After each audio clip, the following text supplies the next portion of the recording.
Math lecture 7 part 2। जी बच्चों, अब divided हमारे पास है 85,932, डिवाइज़र हमारे पास है 72। ठीक है, अच्छा जी, यहाँ पे हमारे पास डिवाइडेंड के 5 डिजिट्स हैं और डिवाइज़र के 2, यानी 5/2 वाले आज क्वेश्चन हमने करने हैं। और 4/2 वाले मैं आपको पीछे क्वेश्चन करवा चुकी हूँ। डिवाइडेंड को अंदर रखा और डिवाइज़र को बाहर। अब हमने 72 का टेबल अंदर वाले 2 डिजिट पे लेके जाना है, यानी 85 पे लेके जाना है। अगर आप ये याद रखें कि अगर हमारे पास जो अंदर वाली रकम है उसके जो 2 डिजिट वो छोटे हैं बाहर वाले डिजिट से, तो फिर हमने एक तीसरा डिजिट भी साथ मिलाना होता है, तीसरा नंबर भी साथ मिलाना होता है। लेकिन अब चूँकि 72 छोटा है और 85 बड़ा है, तो हमें साथ तीसरा नंबर मिलाने की ज़रूरत नहीं है। अब हमने 72 का टेबल 85 पे 1 टाइम पढ़ा है। 72 1s are 72, क्योंकि 72 2s are यहाँ पे मैंने किया है, तो ये 144 आ गया। तो 144 चूँकि ज़्यादा है तो हम 1 टाइम लेके गए हैं। अब हमने माइनस किया, 5 में से 2 माइनस किया 3, 8 में से 7 माइनस किया 1, 13 आ गया। अब 13 जो है वो 72 से छोटा है, तो फिर हमने साथ तीसरा डिजिट भी साथ मिलाना है। ऊपर से हमने 9 उतारा, 139 बन गया।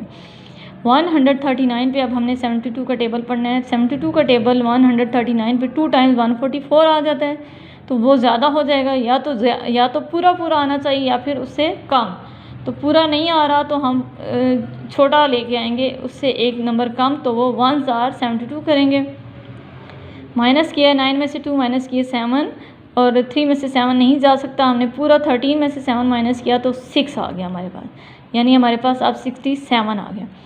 और अब 67 भी 72 से छोटा है, तो हमने साथ तीसरा डिजिट मिलाया है, यानी कि ऊपर से 3 उतारा है, तो 673 अब हमारे पास बन गया। अब हमने 72 का टेबल 673 पे लेके जाना है। यहाँ पे मैंने 2 3 4 5 6 7 8 9 तक सब के साथ 72 को मल्टीप्लाई किया हुआ है, और फिर ये इसलिए किया हुआ है ताकि फिर जो है हमें यहाँ से ये जब हम कर लेंगे तो हमें यहाँ से नंबर उतारने में आसानी हो जाएगी। आसानी से हम जल्दी से डिवीजन कर लेंगे एक ही दफ़ा जब मल्टीप्लाई कर लेंगे। तो अब यहाँ पे देखें 72 9s are 648, 72 10s are फिर जो है वो ज़्यादा हो जाएगा, इसलिए हम 9s are यहाँ पे 648 लिखेंगे। अब हम माइनस करेंगे, 3 में से 8 नहीं जा सकते, हमने 6 से बोरो लिए, यहाँ 13 में से 8 किया गए 5 रह गया, ऊपर से 6 में से 4 गए 2, और 6 में से 6 गए 0 ही। अब यहाँ 25 आ गया, 25 छोटा है और 72 बड़ा है।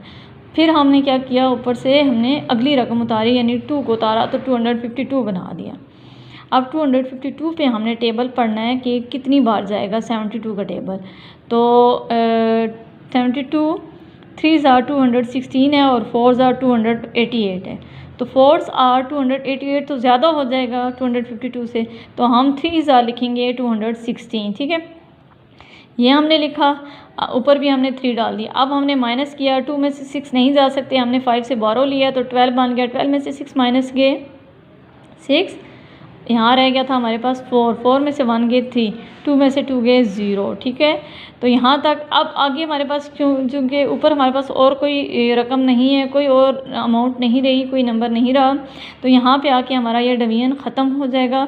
अब जो हमारा रिज़ल्ट आया है उसको हम क्वोशंट लिखेंगे, और नीचे जो बच गया है वो हमारा रिमाइंडर होगा। तो मैंने यहाँ पे नीचे फिर लिख दिया 1193 quotient and 36 reminder.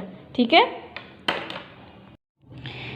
Ji students, hope so आपको डिवीजन के क्वेश्चन अच्छी तरह समझ आ गए होंगे। अब आपने ये तीनों क्वेश्चन जो मैंने आपको करवाए हैं, ये आपने अपने रफ रजिस्टर पे करने हैं। इसके अलावा नोट से आपने ये question right in long division form and divide, इसमें क्वेश्चन नंबर 1 2 3 4 5 ये सब आपने अपने रफ रजिस्टर पे करने हैं। नोट से आपने क्वेश्चन उतारने हैं और अपने रफ रजिस्टर पे करने हैं। Okay, At the end I will say fi amanillah, and say after timing dua subhanakallahumma wa bihamdika ashhadu an la ilaha illa anta astaghfiruka wa atubu ilaik.